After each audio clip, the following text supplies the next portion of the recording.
Di jantung kota metropolitan yang tak pernah tidur, hiduplah seorang pria bernama Arka. Arka adalah seorang digital marketer berbakat di sebuah agensi bergengsi. Gajinya lumayan, di atas rata-rata kota itu. Ia bisa hidup nyaman, menabung, dan menikmati liburan setahun sekali. Namun, nyaman di mata Arka berbeda dengan nyaman di mata orang lain. Bagi Arka, kenyamanan adalah citra. Awarunya itu hanya tentang laptop terbaru yang jauh lebih cepat dari yang ia butuhkan. Dibeli dengan alasan produktivitas. Kemudian, mata Arka mulai tertuju pada lingkaran sosial rekan kerjanya. Semua berlibur ke mall Dewa, makan malam di restoran dengan chef bintang 5, dan memamerkan pakaian desainer di media sosial. Arka merasa tertinggal. Ia tidak ingin hanya menjadi Arka, karyawan biasa yang naik KRL. Ia ingin menjadi Arka, sang trendsetter, bagian dari The Elite. Gaji Arka masuk dan kurang dari 24 jam. Sebagian besar uang itu sudah dialokasikan untuk memenuhi kebutuhan gaya hidup palsunya. Cicilan mobil mewah, ia menukar mobil lamanya dengan SUV Eropa yang mencolok. Cicilannya hampir sepertiga gajinya. Penting untuk bertemu klien dengan gaya, ia meyakinkan dirinya. Apartemen studio pusat kota. Ia pindah ke apartemen kecil di kawasan paling happening. Meski ia harus mengeluarkan biaya sewa 2 kali lipat, biar tidak buang waktu di jalan. Dalihnya, kopi dan makan siang. Kopi harus dari kedai artisan, seharga Rp50.000, dan makan siang harus di kafe yang Instagramable ini adalah investasi dalam story harian. Setiap bulan, Arka hidup dari 0 ke 0. Begitu gajian, ia langsung membayar semua kewajiban mahal itu. Sisa uangnya sangat tipis. Untuk menutupi sisa kebutuhan hidup, ia mulai akrab dengan kartu kredit. Tidak apa-apa, ini cuma sementara. Begitu aku naik gaji, aku akan lunasi semua ini.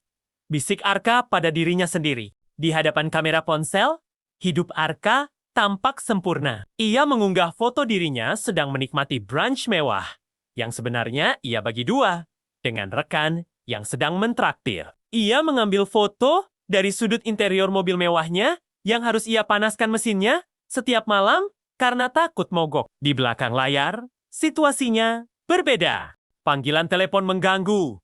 Setiap malam, Arka menghindari panggilan dari bank dan penagih hutang.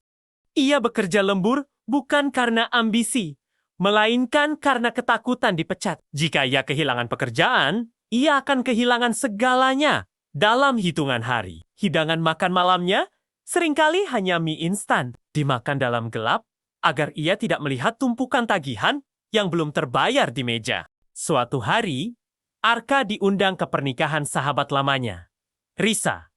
Risa adalah seorang guru yang gajinya jauh lebih kecil dari Arka.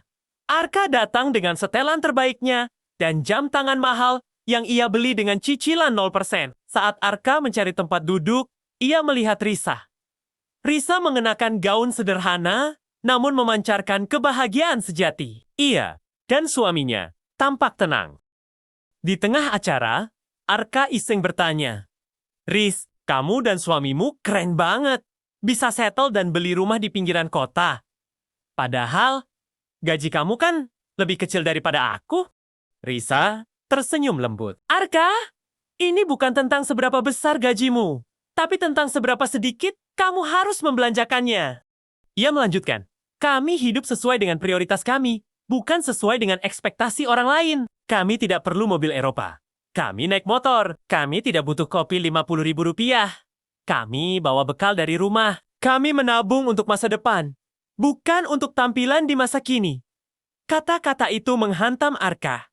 Ia melihat ke tangannya, jam tangan mahal yang terasa berat. Berat karena bukan ia yang memilikinya, tapi utang di baliknya yang memilikinya. Malam itu, Arka pulang ke apartemen studionya yang mahal, memandang tumpukan tagihan di bawah cahaya lampu redup. Ia tidak merasa elit sama sekali.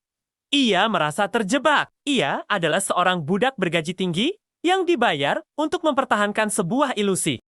Keesokan harinya, Arka membuat keputusan sulit. Ia menjual mobil mewahnya, yang memberinya uang tunai yang cukup untuk melunasi sebagian besar utang kartu kreditnya. Ia memutus kontrak apartemennya, pindah ke sebuah kamar kos yang bersih dan jauh lebih murah Di pinggiran kota, ia mulai membawa bekal dan minum kopi dari kantor. Tentu saja, unggahan di media sosialnya menjadi jarang.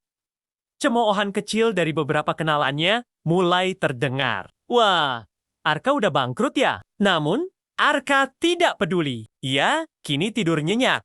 Tanpa diganggu panggilan dari penagih, ia mulai menabung. Walaupun jumlahnya kecil. Dan ia merasakan kendali atas hidupnya.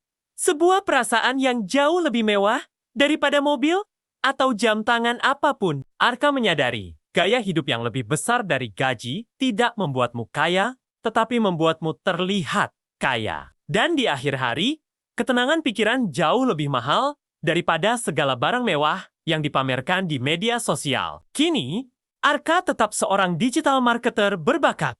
Tetapi, ia adalah Arka yang bebas. Ia masih memakai pakaian yang layak. Tetapi ia membelinya karena fungsional, bukan karena merek. Ia masih minum kopi. Tetapi, ia menikmatinya karena rasanya, bukan karena harganya. Ia telah menukar ilusi kekayaan dengan kenyamanan finansial sejati. Pesan moral. Kaya tidak sama dengan terlihat kaya. Jangan biarkan image orang lain menjadi pengukur nilai diri dan pengatur keuangan Anda. Cerita pun selesai.